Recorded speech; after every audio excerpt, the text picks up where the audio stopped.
If I give you an iPhone 16 right now, would you accept it? Siyempre, yes. Sino ayaw? Ako, gusto ko. Di ba? That's a gift. It's free.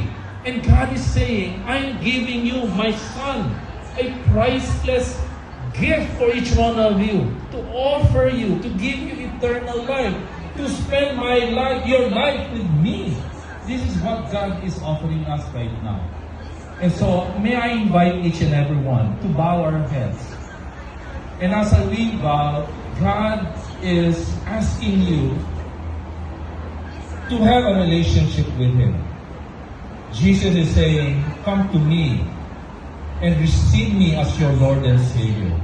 If you are that person who really wants to enter into a relationship with God, now pray this prayer. Lord, Heavenly Father, I admit that I am a sinner. Apart from you, I cannot do anything.